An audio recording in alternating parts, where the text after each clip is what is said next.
are these people? Now, I'm going to read this story from Anti-War. Sarah Neumann, I'm not familiar with, but she talked about the Israel lobby and the engineered famine in Gaza. Yes, it is 100% engineered. I have like a dozen different little portions to this Fuck Israel segment, so strap in, guys. It's going to be a while. So it's a little hard to read, but I've got to do it. Amid one of the most severe humanitarian crises of the century, the gap between the value-driven rhetoric of American foreign policy and the realities on the ground is becoming increasingly apparent. This chasm is deepened by reports of child malnutrition, which we've been talking about for months and months and months, images of long queues for water and bread, and news of halted aid convoys revealing the complex relationship between power and narrative building in Washington. In recent months, as food insecurity has intensified and warnings of famine in parts of Gaza have grown, how have they intensified? Why have they intensified? The tone of criticism in the American capital has shifted. Phrases that once cautiously spoke of the unintended consequences of war have given way to more explicit statements about deliberate obstacles to humanitarian aid.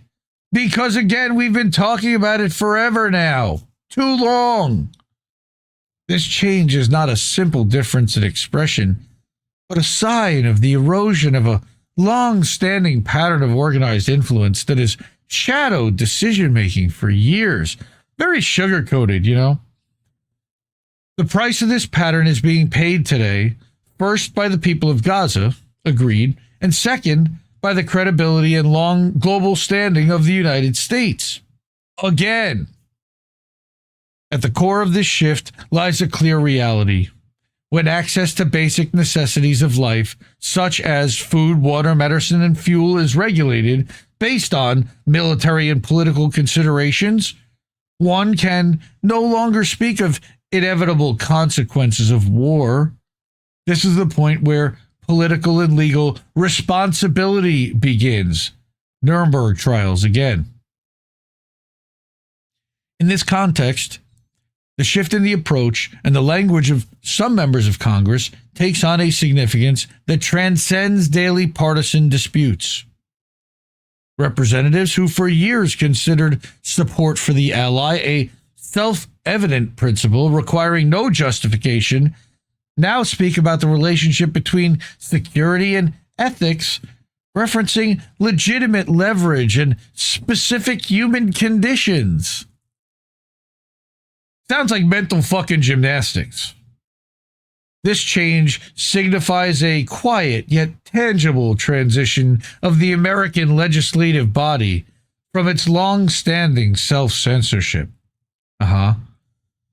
Although this transformation is not uniform or universal by any means, it is transforming the language used to describe the crisis as much as it is changing the American political landscape. Technical reports on food insecurity indicators, frequent news of blocked humanitarian aid, and medical testimonies about malnutrition collectively paint a new picture of the crisis. I don't know how it could be new because it's been ongoing for years. Like literally, they've been doing this specific thing since March. So again, this isn't new. This is 6 months plus in the making, 210 days if you look at the graphic posted by Paula Iacella over on Facebook. Okay, one in which neutral phrases are no longer effective. Yeah, I wonder why, because you're perpetrating a fucking genocide. Notice the words genocide, starvation, malnutrition. This is very soft-coded, glad-handed. This is namby-pamby bullshit right here. All right. When women and children face the risk of death, no, they are facing death. Whether they stay in shelters and starve or venture out to find water and food. When the distribution of aid is governed not by need and vulnerability, but by policies of collective punishment. And when restrictions become a recurring pattern, the legal and political mind is forced to reassess the situation. Well, that's very generous of you, and how very studious and collegiate and academic of you, while people are fucking dying and starving. What's happening is no longer merely the result of uncontrolled factors, but the product of design mechanisms. Yes, this is not nearly angry enough. The link between these mechanisms and political support in Washington is the point where the discussion of famine becomes tied to the issue of American sovereignty and collective conscience. The role of the Israel lobby extends beyond financial matters and stems from a unique combination of ideological synergy. That's Muslim, that's anti-Muslim rhetoric. Structural access to legislative centers, and the ability to redefine the boundaries of permissible discourse. Why does the Israel lobby have any say in the U.S. fucking discourse? Three main pillars: neoconservative networks, Christian Zionist movements, and professional lobbying organizations have built a model of support for the ally over decades that even defines what moderation is. In this model, criticism of policy quickly morphs into criticism of identity. Questioning the prioritization of humanitarian aid over military operations is reduced to a test of party loyalty. And attempts at ethical assessment are marginalized through labeling. This is like trying to reach shitlibs, it seems like to me. Or even, staunch conservatives who think that they're above all of it.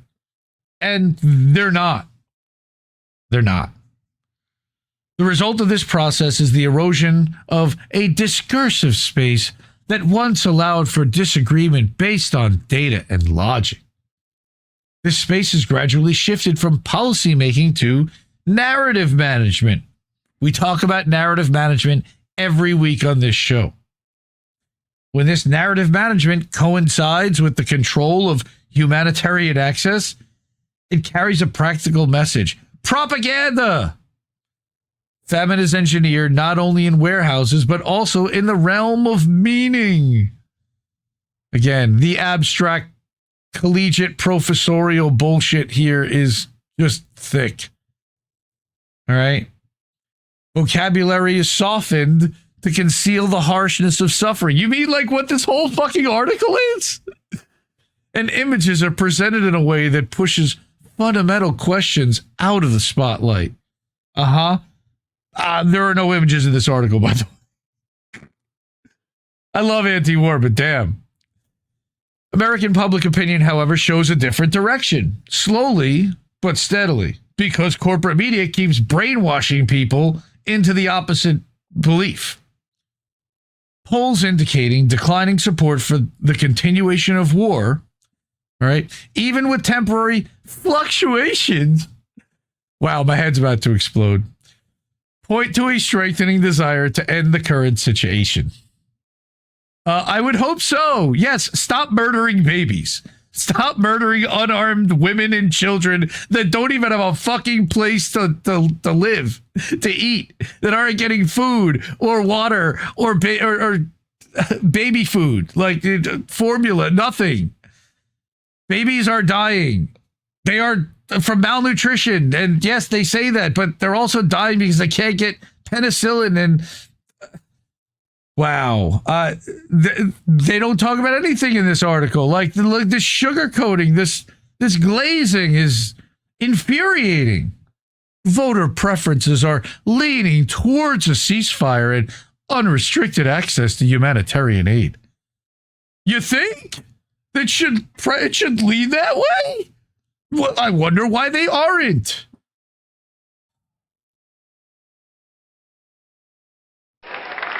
Yeah, way to go. Thanks for that. Really appreciate that. Are you fucking kidding me? All right. In this mirror, the gap between official language and public sentiment becomes more apparent. Yes, they're fucking lying to you and everybody sees it. Like, I've got to decode this whole fucking article? This is terrible. All right, I'm done. I'm punching out. I can't take it. I quit. So please support INN with a $5, $10, or however many dollar contribution, a tip over at ko-fi.com/Indie News Network. You got Cash App, $, Indie News Network. You got paypal.me/Indie News Network. We're live over at IndieNewsNow.com, and you can actually get to the merch store over there too. There's a link at the top of navigation for merch.